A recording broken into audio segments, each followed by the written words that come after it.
Baik, Assalamualaikum warahmatullahi wabarakatuh. Perkenalkan, nama saya Cecilia Anggisa Putri, NPM 2516156200, Prodi Informatika kelas 2B Universitas Bhinneka PGRI. Pada kesempatan kali ini, saya akan presentasikan hasil penelitian yang berjudul Latar Belakang AI semakin banyak digunakan mahasiswa dalam menyelesaikan tugas. Perlu diketahui apakah penggunaan AI memberikan pengaruh terhadap hasil yang diperoleh. Analisis dilakukan menggunakan uji t-dependent atau paired sample t-test karena data berasal dari responden yang sama sebelum dan sesudah menggunakan AI. Penelitian ini bertujuan untuk mengetahui apakah terdapat perbedaan yang signifikan antara kondisi sebelum dan sesudah menggunakan AI pada 30 responden.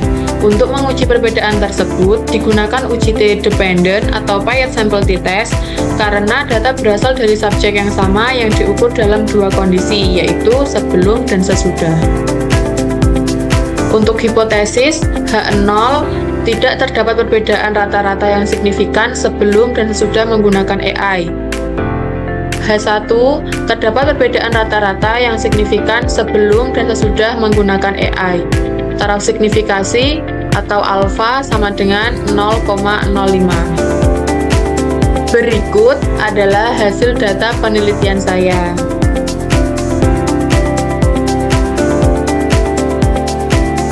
Lalu menuju untuk perhitungan manual, mulai dari menghitung rata-rata. Rumusnya adalah sigma xi per n atau jumlah seluruh data dibagi banyaknya data. Kemudian untuk menghitung varians memakai rumus S kuadrat sama dengan sigma xi min x kuadrat per n min 1. S kuadrat sama dengan 116,25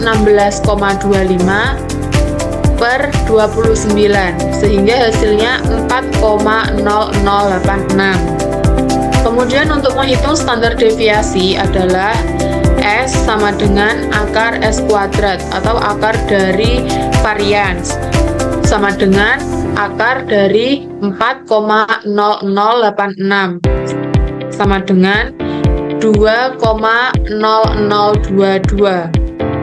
Untuk menghitung standar deviasi, rumusnya adalah SD sama dengan akar dari S1 kuadrat ditambah S2 kuadrat min 2R dikali S1 kali S2 atau sama dengan akar 4,0086 ditambah 2,1821 min 2 kali 0,041 kali 2,0022 kali 1,4772 sehingga menghasilkan 2,4391. Kemudian untuk menghitung standar error atau SE, rumusnya adalah standar deviasi dibagi dengan akar dari N atau banyaknya data.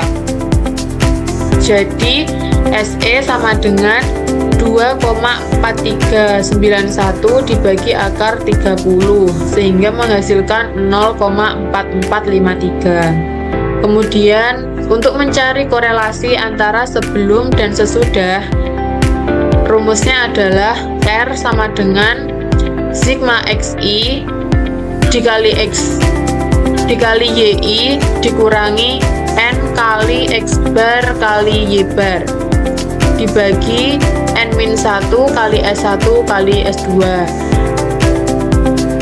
R sama dengan 4172 dikurangi dalam kurung 30 kali 10,50 kali 13,23 dibagi 29 kali 2,0022 kali 1,4772 yang menghasilkan 0,41.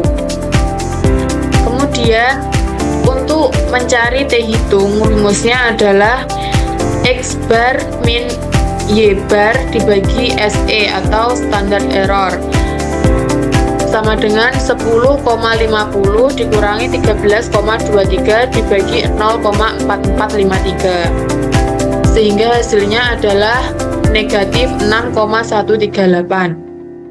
Lalu untuk derajat kebebasan rumusnya adalah N-1, yaitu 30 kurangi 1 sama dengan 29. Berikut adalah output dari SPSS yang saya hasilkan. Untuk uji T dependent seperti ini. Lalu paired sample correlation-nya seperti ini, dan paired sample statistiknya seperti ini, dan juga paired sample effect size. Dan di sini ada perbandingan dari hasil hitung manual dan output SPSS. Untuk main sebelum, hasil perhitungan manual menghasilkan 10,50 dan hasil SPSS menghasilkan 10,53. Kemudian untuk main sesudah, untuk hasil manualnya menghasilkan 13,23 dan hasil SPSS-nya 13,13. Dan standar deviasi 2,439, untuk SPSS-nya 2,541. Kemudian untuk standar error, perhitungan manualnya 0,445, hasil SPSS-nya adalah 0,464. Kemudian untuk T hitung menghasilkan negatif 6,138, lalu hasil SPSS-nya negatif 5,605. Untuk derajat kebebasannya sama 29, dan untuk seek to tile ini kurang dari 0,001 sama dengan hasil SPSS-nya. Kemudian untuk pengambilan keputusan, jika T hitung lebih besar dari T tabel atau seek to tile kurang dari alfa yaitu 0,05, maka H0 ditolak dan terima H1. Berdasarkan perhitungan manual diperoleh T hitung 6,138 lebih besar dari T tabel yaitu 2,045, dan berdasarkan output SPSS diperoleh seek to tile sama dengan 0,001 kurang dari 0,05. Dengan demikian tolak H0 dan terima H1. Lalu untuk kesimpulannya, berdasarkan hasil uji T dependent atau paired sample t-test baik secara perhitungan manual maupun melalui SPSS, diperoleh nilai T hitung yang melebihi T tabel dan nilai signifikansi yang lebih kecil dari 0,05. Hal ini menunjukkan bahwa terdapat perbedaan rata-rata yang signifikan antara kondisi sebelum dan sudah menggunakan AI. Rata-rata sesudah menggunakan AI lebih tinggi dibandingkan sebelum menggunakan AI, sehingga dapat disimpulkan bahwa penggunaan AI memberikan pengaruh yang signifikan terhadap peningkatan hasil yang diukur. Selain itu, nilai effect size atau coherence sama dengan min 1,023 pada output SPSS menunjukkan bahwa besarnya pengaruh tersebut berada pada kategori besar atau large effect. Sampai sini mungkin ada yang ingin bertanya atau kurang paham bisa ditanyakan.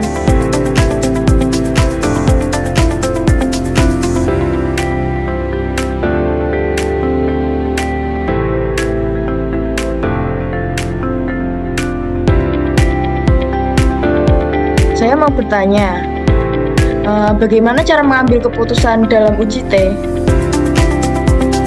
Baik, izin menjawab pertanyaan. Saya membandingkan nilai T hitung dengan T tabel. Jika T hitung lebih besar dari T tabel, maka tolak H0. Pada penelitian ini, T hitung sebesar 6,138 lebih besar dari T tabel, karena T tabel bernilai 2,045, sehingga tolak H0.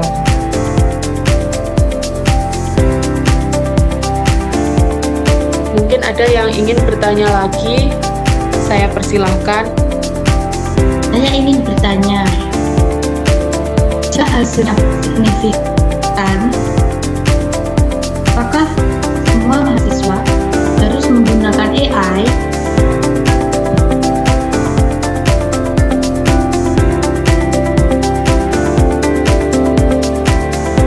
Baik, di sini saya akan menjawab pertanyaan dari teman saya. Tidak harus. Hasil penelitian menunjukkan AI dapat membantu meningkatkan efektivitas penyelesaian tugas, tetapi penggunaannya tetap harus bijak dan memperhatikan etika akademik. Mahasiswa tetap perlu memahami materi dan tidak bergantung sepenuhnya pada AI. Jadi AI hanya sebagai referensi, bukan jawaban yang pasti, seperti itu.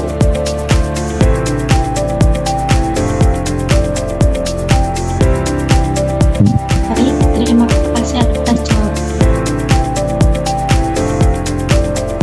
Mungkin sampai di sini, mungkin ada yang masih mau ditanyakan atau masih ada yang kurang jelas dari teman-teman. Sudah cukup jelas. Sudah. Baik, jika tidak ada pertanyaan, mungkin cukup sekian dari saya. Mohon maaf jika ada kekurangan dalam penjelasan maupun dalam perkataan. Cukup sekian, saya ucapkan terima kasih telah meluangkan waktu untuk menyaksikan PPT saya. Wassalamualaikum warahmatullahi wabarakatuh.